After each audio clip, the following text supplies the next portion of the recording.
सच्चित् सुखस्वरूपाय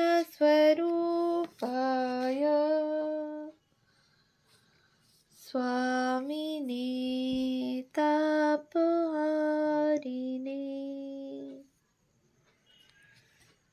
পাশ্চাত্যে বিবেকানন্দ নতুন তথ্যাবলী দিব্য প্রেরণার ব্রত সাধনে। পূজনীয়া মেরি লুইস পার্ক মহাশয়ার রচনা, ভাষান্তর শ্রী নলিনীরঞ্জন চট্টোপাধ্যায় মহাশয়। পৃষ্ঠা সংখ্যা 284। ডেট্রয়েটে চরম অবস্থা। স্পষ্টতই অধিকাংশ ক্ষেত্রে স্বামীজির খোঁচার লক্ষ্য ছিল সারা জগৎ হয় খ্রিস্টান হবে না হয় মরবে, এই ধারণাটি। এই খোঁচা হিন্দু দর্শন এর অত বড় বক্তৃতার সামান্য অংশেই সীমাবদ্ধ ছিল এবং বিদ্বেষ বিযুক্তভাবেই তা বলা হয়েছিল। তবু অন্য সব কিছু বাদ দিয়ে সেটাই গোঁড়া মানসিকতার উপর বৈদ্যুতিক আঘাত এনেছিল। মঞ্চ থেকে যখন তিনি ধর্মীয় পরিবেশের সমালোচনা করেছিলেন, তখন তার মধ্যে কি শক্তি ছিল সেটা আমরা কল্পনা করে নিতে পারি। সে শক্তি কণ্ঠের নয়, মননের। সেই তীব্র বলের জন্যে যাদের উদ্দেশ করে ভৎসনা বাক্য উচ্চারণ করেছিলেন, তাদের মনে তা গভীরভাবে গেঁথে গিয়েছিল এবং প্রতিবাদের আর্তনাদ উঠেছিল। স্বামীজির নিন্দা প্রচারণায় খ্রিস্টীয় মৌলবাদীদের নিকৃষ্টতম চেহারাটি যেভাবে উদ্ঘাটিত হয়েছিল, অন্য কোনোভাবে তা সম্ভব হতো না।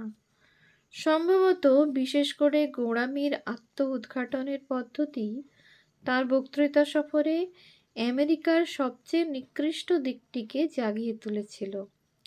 স্বামীজি তার কোনো প্রত্যুত্তর দিলেন না, তাকে দিতেও হলো না।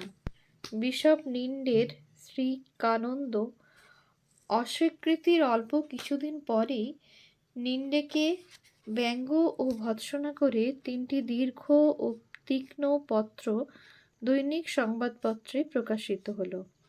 এর প্রথমটি 16 ফেব্রুয়ারি তারিখযুক্ত, 17 ফেব্রুয়ারি ফ্রি প্রেস এ প্রকাশিত হয়। বিশপ নিন্ডে এবং কানন্দ। ডেট্রয়েট ফ্রি প্রেসের সম্পাদক সমীপেশু। গত শুক্রবারের ফ্রি প্রেসে বিশপ নিন্ডের একটি চিঠি প্রকাশিত হয়েছে, যাতে তিনি ক্ষমা প্রার্থনার সূত্রে কিভাবে তাঁর মতে মিথ্যা অজুহাতে তিনি সভাপতির পদ গ্রহণে এবং ব্রাহ্মণ সন্ন্যাসী কানন্দকে ইউনিটেরিয়ান চার্চের শ্রোতাদের কাছে পরিচিত করে দেওয়ার জন্য প্ররোচিত হয়েছিলেন, সেটা ব্যাখ্যা করেছেন। চিঠির ভঙ্গি দেখে মনে হয় সৎ মেথডিস্ট বিশপ এই কাজের ফলে নিজেকে মোক্ষ পথের অধিকারচ্যুত বলে মনে করছেন এবং এখন এই পতিত অবস্থার জন্য অনুতাপ করছেন। তার অন্তর্স্থিত বিশ্বাস প্রকাশিত হলে বোধ হয় এটাই বোঝাতে চেয়েছেন বলে মনে হতো। সৌজন্যতাবশত তার আমন্ত্রণ গ্রহণ ও কর্তব্য পালন বহু খ্রিস্টান সমেত উদার মনোভাবাপন্ন সকল মানুষের প্রশংসা অর্জন করেছে। কিন্তু দুঃখের বিষয়, তার সেই ব্রাহ্মণের মতামতকে সহজভাবে গ্রহণ করতে পারেন। কিন্তু দুঃখের বিষয়, তার সেই সৌজন্য ও সাহস নেই যাতে তার ব্যক্তিগত মতের বিরোধী হলেও ব্রাহ্মণের মতামতকে সহজভাবে গ্রহণ করতে পারেন। বিশপ নিন্ডে তার চিঠিতে তিনিই যেন একমাত্র ভারত পরিভ্রমণ করেছেন এই রকম একটা ধারণা গড়ে তোলার চেষ্টা করে আবার ভুল করেছেন। তার জানা উচিত কথাটা একেবারে অর্থহীন। মাত্র কয়েকদিন আগে ফ্রেডারিক স্টিয়ার্নস এই শহরে তার ভারত ভ্রমণ সম্পর্কে বক্তৃতা দিয়েছেন। বিশপ ভালো রকমই জানেন, বিশপ সেই আশ্চর্য দেশের যতটা দেখেছেন, এখানকার আরও 20 জন লোক ততটাই দেখে এসেছেন। এ কথা সাধারণেরও অজ্ঞাত নয়। বর্তমান লেখক কানন্দের প্রথম ও শেষ বক্তৃতায় উপস্থিত ছিল। শুধু অভিযুক্ত হিদেনদের সঙ্গেই নয়, অন্যান্য স্বগোষ্ঠীর প্রতি খ্রিস্টীয় রীতি ও অসহনশীলতার জন্যে নম্র কণ্ঠ ভৎসনাতেও বিশপকে কুঁকড়ে যেতে দেখেছি। বিশপ একটা কথা বলেছেন যেটা সত্য, যে আলোচনাটা সত্যই শ্লেষাত্মক ছিল, কিন্তু একটা কথা সত্য নয়, আলোচনা অসুহৃদোচিত ছিল না। উদার, মহৎ ও পবিত্র ভাবের আলোচনা এটা, বিশপ তা স্বীকার করেননি। বিশপ আরও বলেছেন, ভারতে বর্তমানে যে সামাজিক ও নৈতিক অবস্থা তা হিন্দু ধর্ম থেকে উদ্ভূত নয়, খ্রিস্টীয় গসপেলেরই প্রত্যক্ষ ও পরোক্ষ প্রভাবের ফল। যদি বিশপের ভারতের প্রাচীন ইতিহাস জানা থাকে, এবং সেটা থাকা উচিতও বটে, তাহলে তিনি জানেন এই কথাটা মিথ্যা। খ্রিস্ট আগমনের অনেক আগে থেকেই সেখানে বুদ্ধ, ব্রহ্ম, কনফুসিয়াস ও অন্যান্য নৈতিক সংস্কারকদের নীতি ও সদ্গুণাবলী সুবিদিত ছিল। বহু যুগ আগেই সেখানে মানবিক ভ্রাতৃত্ববোধ ও মানুষের অন্তর্নিহিত দেবত্বের শিক্ষা প্রদত্ত হয়েছে। প্রকৃত মিশনারি হিসাবে ভারতে গিয়ে গসপেলে শান্তি ও প্রেমের সুসমাচার শিক্ষা দেওয়ার আগে বিশপকে একটি প্রধান পাঠ শিক্ষা করতে হবে। সেটি হলো মানুষের মধ্যেই ঈশ্বরের অবস্থিতি। ও.পি. ডেলডক নিন্নেকে ভৎসনা করে এবং স্বামীজির সমর্থনে দ্বিতীয় দীর্ঘ পত্রটি 18 ফেব্রুয়ারি ফ্রি প্রেস এ প্রকাশিত হয়। এটি লাভার অফ ফেয়ার প্লে, এক ন্যায় বিচার অনুরাগী সইযুক্ত। এর বেশিরভাগ অংশেই ওপরের চিঠিটির মনোভাব এবং একই বিষয়বস্তুর অবতারণা, তবে নিচের অনুচ্ছেদগুলি উদ্ধৃত করা যেতে পারে।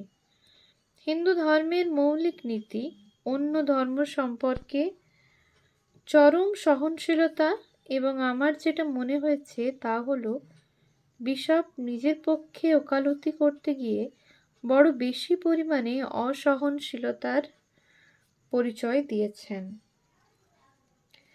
তিনি বলেছেন, যখন বক্তাকে সভায় পরিচিত করে দেবার জন্য তাকে আহ্বান জানানো হয়, তখন তিনি ভেবেছিলেন বক্তা এমন কিছু বলবেন না যাতে ধর্মীয় গোঁড়ামি প্রকাশ পায়। একজন সাধারণ মানুষ অবশ্যই প্রশ্ন করতে পারে, যখন আমরা শত শত মিশনারি ভারতে পাঠাচ্ছি, তখন এখানে একজন হিন্দু মিশনারি থাকবে না কেন?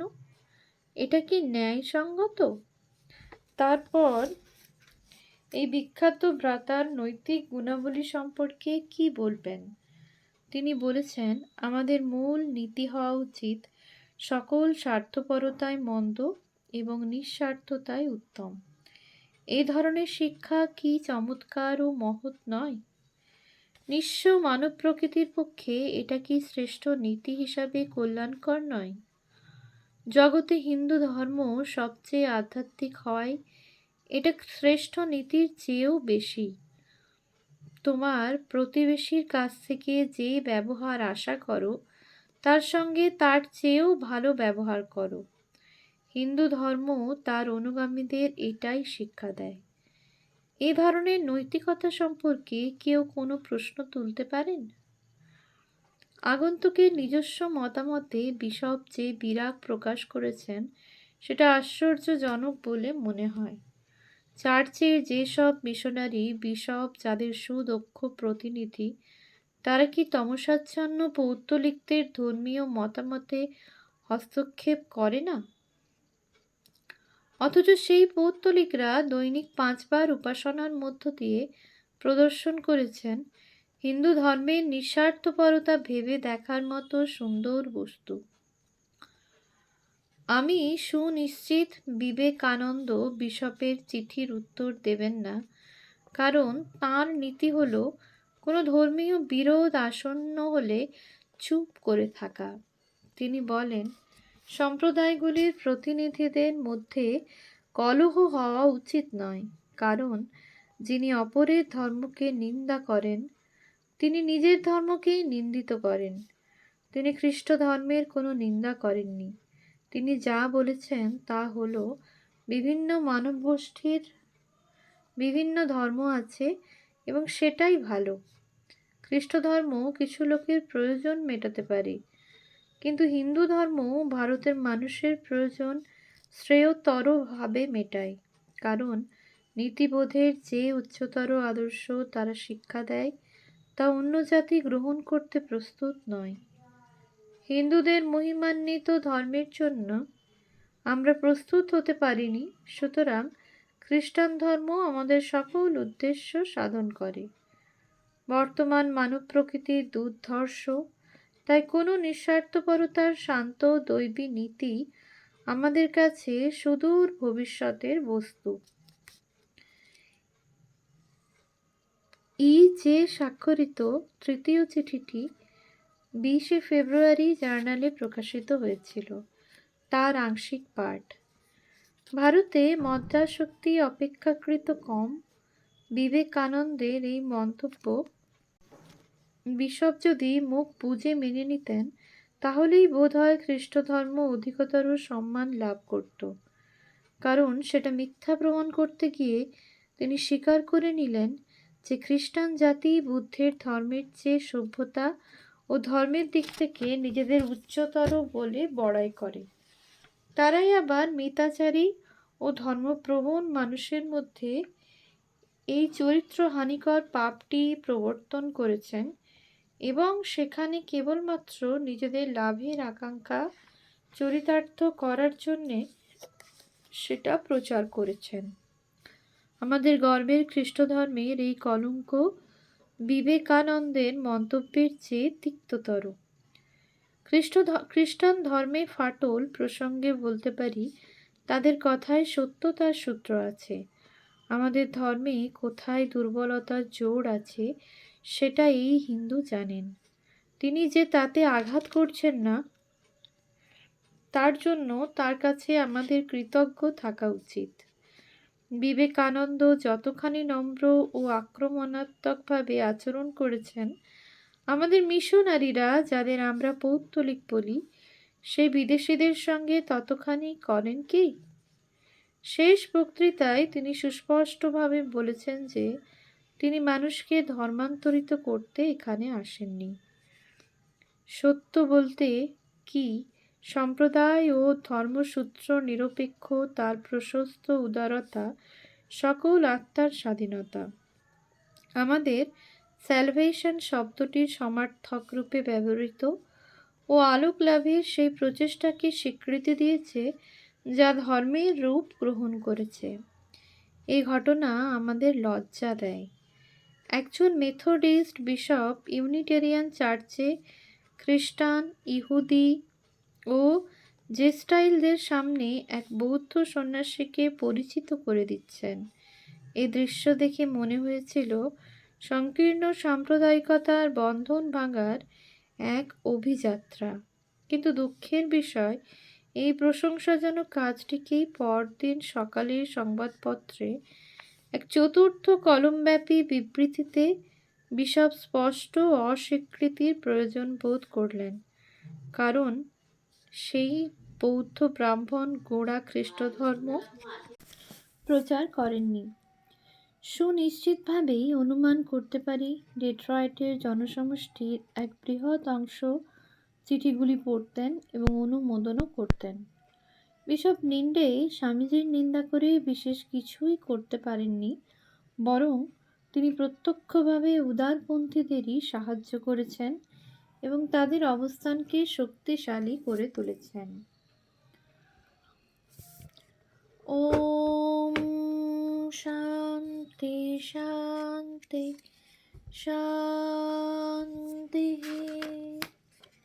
হরি ওম তৎসৎ। শ্রীরামকৃষ্ণার্পণমস্তু।